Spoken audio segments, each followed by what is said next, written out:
In the last lesson, we looked at the unequal relationships and the impact that they have on the enforcement of contracts. In this lesson, we're going to look at something called misrepresentation. To start, it's important to know that there's a difference between a statement made in the contract and a statement made prior to entering a contract. If a statement is made in the contract, then it becomes a term of the contract. If it's untrue, then a breach of contract has occurred and the aggrieved party can sue for breach of contract, which we're going to study about in the next lesson. However, if a statement is made prior to entering the contract and is not a term, it can still have legal consequences. So something that you say before you enter into a contract can have consequences. And that's what we're going to talk about in this lesson. You're going to be happy to note that this is a short one. So, as I've already said, we're going to talk about misrepresentation. It's a false statement of fact that causes someone to enter a contract. Parties to a contract are generally not obligated to volunteer information. The court assumes that each party looks out for themselves and that if information is wanted, they should ask for it. However, this isn't always the case. There are times when lacking information is called misrepresentation. It's said to exist if one party provides only partial information to the other side, so only telling half the story, or where one party actively conceals the truth. An example of this would be hiding a cracked foundation by putting a rug over it. It can happen when one party fails to correct an earlier assertion that's no longer true. So let's say you go to sell your business today and you say you have 2,000 customers. 6 months from now, that person comes back and says they want to buy the business now. And if you don't tell them that your customers have all left and you now only have 30 customers, that would form misrepresentation. It can also occur if the parties are in a relationship requiring what the law calls utmost good faith. An example of this is somebody who's applying for health coverage. And so the health form asks all kinds of questions about the current state of someone's health, and the person that's applying for health coverage must tell the truth. So that's a relationship requiring utmost good faith. And then finally, misrepresentation can occur where a statute poses a positive obligation to disclose information. So, for example, the directors of a corporation have to disclose their interests of certain kinds in order to avoid conflicts of interest.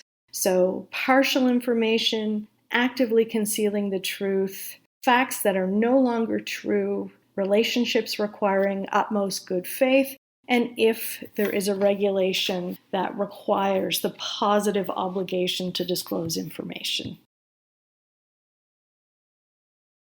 To count as misrepresentation, it must be proven that 1, the statement is false, 2, it was a clear and unambiguous statement, 3, is significant to the decision whether or not to enter the contract, 4, induces the aggrieved party to enter into the contract, and 5, is concerned with a fact and not an opinion.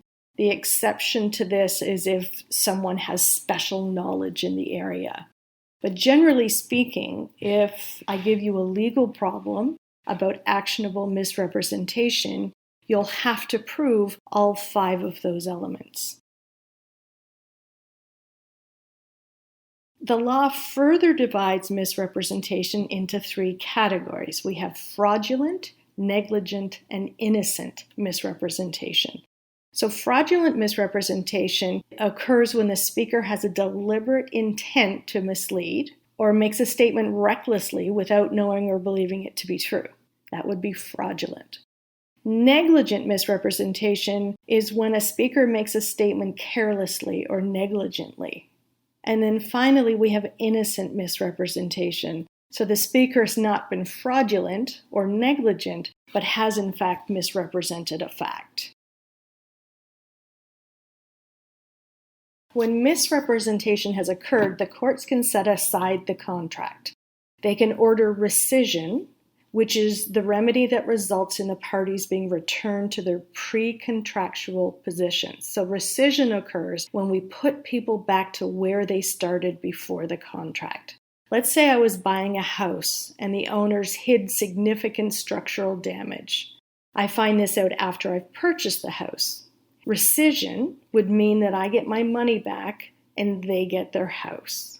It's important to remember that contract law is not punitive. It doesn't set out to punish anyone.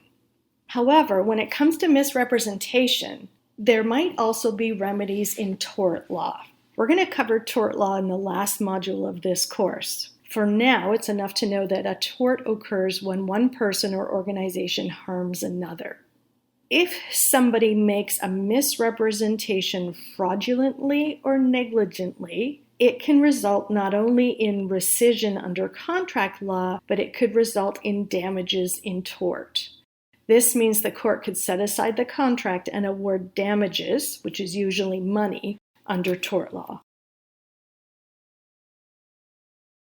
And this slide just summarizes the remedies available for the 3 different types of misrepresentation.